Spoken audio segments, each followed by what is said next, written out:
ایک مرتبہ ایک صحابی آئے کہ یا رسول اللہ صلی اللہ علیہ وسلم قیامت کب آئے گی؟ کہا تیرا بھلا ہو، تجھے قیامت کے آنے کی اتنی جلدی کیوں پڑی ہے؟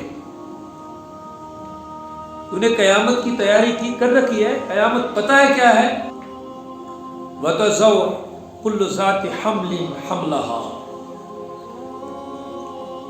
وہ عورت، وہ خاتون جس کے پیٹ میں بچہ پل رہا ہوگا، وہ اس ڈر اور خوف کی وجہ سے باہر آ جائے۔ وہ خاتون جس کی چھاتی سے لگ کر اس کا بچہ دودھ پیتا ہوگا، وہ اس بچے کو پھینک دے گی۔ یہاں تو ایسا نہیں دیکھتے، جان جائے گی اپنی بچے کی خاطر، لیکن اسے اپنے سے دور نہیں کرتی ہے۔ وَتَرَى النَّاسَ سُكَارَىٰ، لوگ نشے کی حالت میں ہوں گے، دیوانے ہوں گے، وَمَا هُمْ بِسُكَارَىٰ، لیکن انہوں نے کوئی نشہ نہیں کر رکھا ہوگا، یہ وہاں کی ہولناکی ہوگی۔ تو اللہ کے رسول صلی اللہ علیہ وسلم نے یہ سارا منظر اور یہ سارا احوال صحابہ کو سنائے تھے۔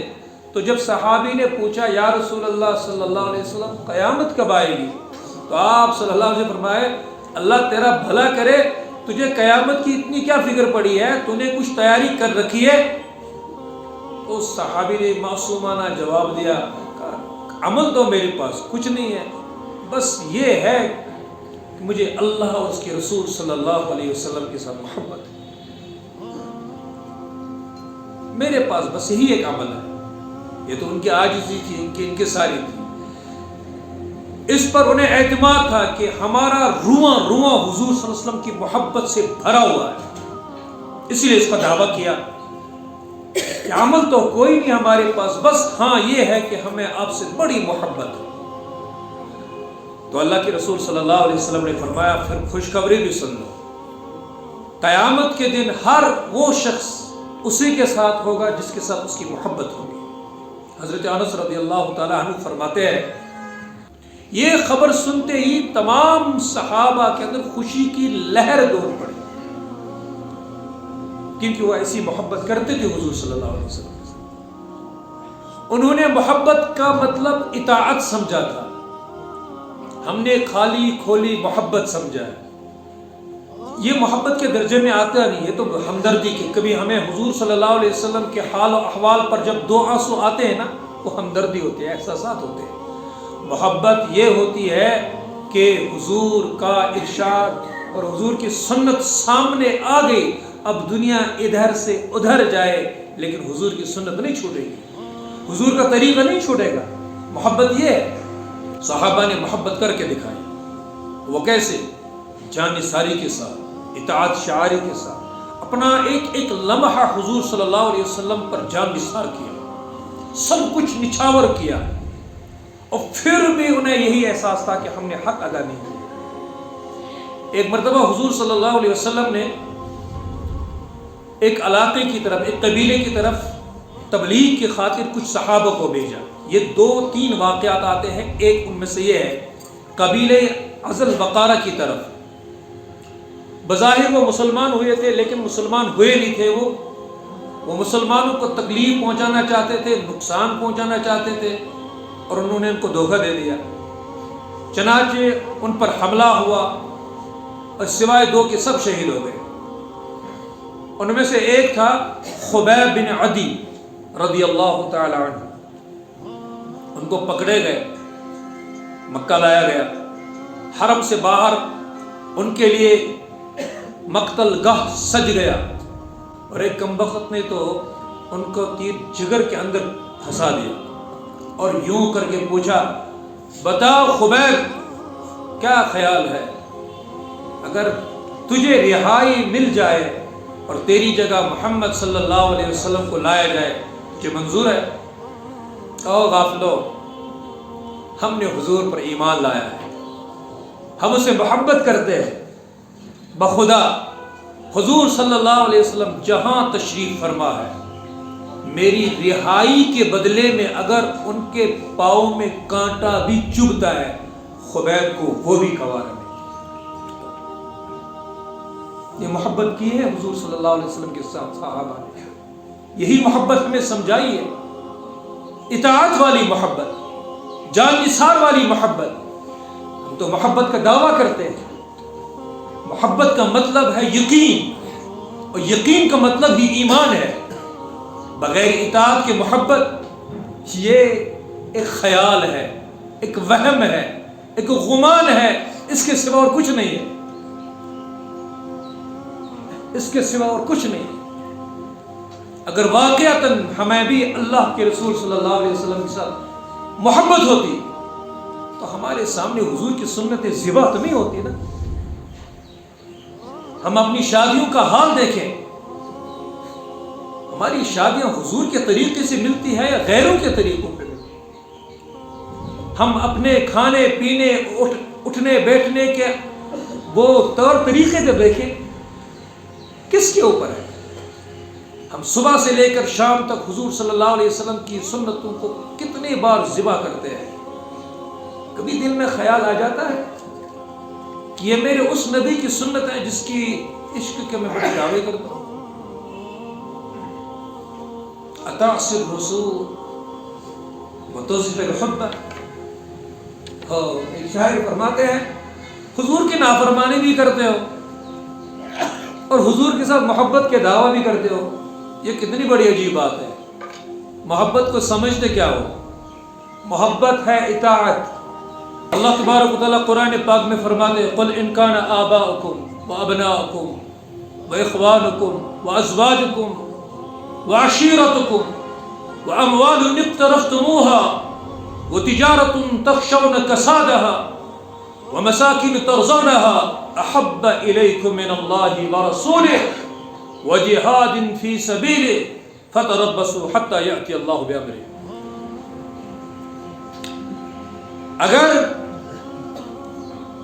تمہیں اپنی اولاد کے ساتھ زیادہ محبت، اپنے والدین کے ساتھ محبت ہے، اپنے بھائی بہنوں کے ساتھ محبت ہے، اپنے عزیز و اقارب اور قبائل کے ساتھ زیادہ محبت ہے، اپنے اس مال کے ساتھ محبت ہے جو کما کے رکھا ہوا ہے، اور اس محبت کے سامنے حضور کی محبت دب گئی ہے، تو پھر اللہ کے عذاب کے لیے تیار ہو جاؤ۔ یہ مسلمانوں پہ ایسے کوڑے نہیں برستے۔ جب مسلمان اس پستی میں آ جائے کہ وہ 2 کوڑی کے لیے حضور کی سنتوں کو بک دے، حضور کے طریقوں کو چھوڑ دے اور حضور کے طریقوں کو مٹا دے، جو اپنی ہوس کو پورا کرنے کے لیے اور اپنے خواہشات کے گھوڑے پہ دوڑتے ہوئے حضور صلی اللہ علیہ وسلم کے طریقوں کو روند ڈالے، پھر ایسی امت پر، ایسی قوم پر اللہ کی رحمتیں نہیں، عذاب کے کوڑے برستے ہیں۔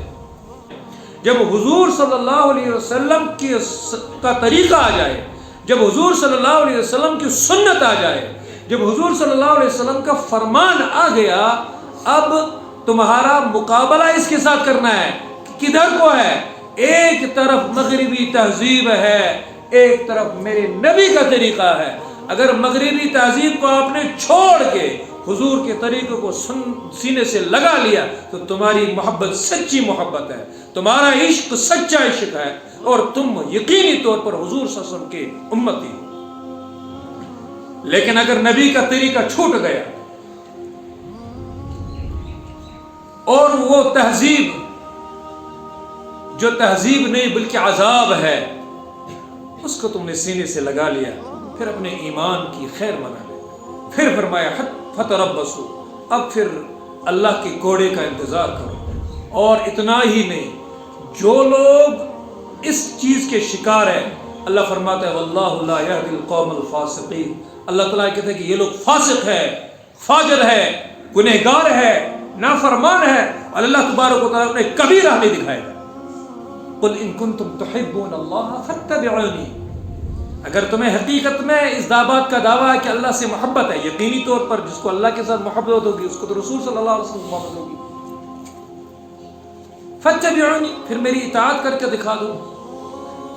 اگر اطاعت ہے، اتباع ہے، تو یقینی طور پر محبت ہے۔ اور اگر خالی کھولی دعویٰ ہے اور اطاعت نہیں ہے، اور دور دور سے بھی حضور کا امتی نظر نہیں آ رہا ہے، نہیں لگ رہا ہے، پھر یہ صرف ایک دھوکہ ہے اور اس کے سوا کچھ نہیں ہے۔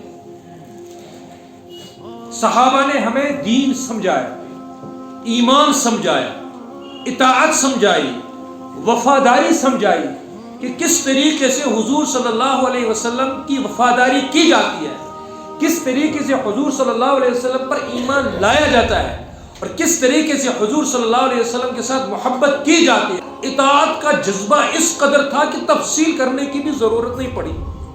ایک مرتبہ حضور صلی اللہ علیہ وسلم چند صحابہ کے ساتھ کہیں جا رہے تھے، رستے میں ایک مکان دکھائی دیا اور اس مکان کا چھت گنبد نما تھا، گنبد نما بنایا تھا۔ حضور صلی اللہ علیہ وسلم نے فرمایا یہ کس کا گھر ہے؟ کہا حضرت یہ فلاں صحابی کا گھر ہے۔ اچھا، پھر فرمایا ایسی تعمیر اور ایسی عمارتیں اور یہ پیسہ کل قیامت کے دن انسان کے لیے وبال بن جاتا ہے۔ بس اتنا کہہ دیا اور آپ صلی اللہ علیہ وسلم وہاں سے آگے تشریف لے گئے۔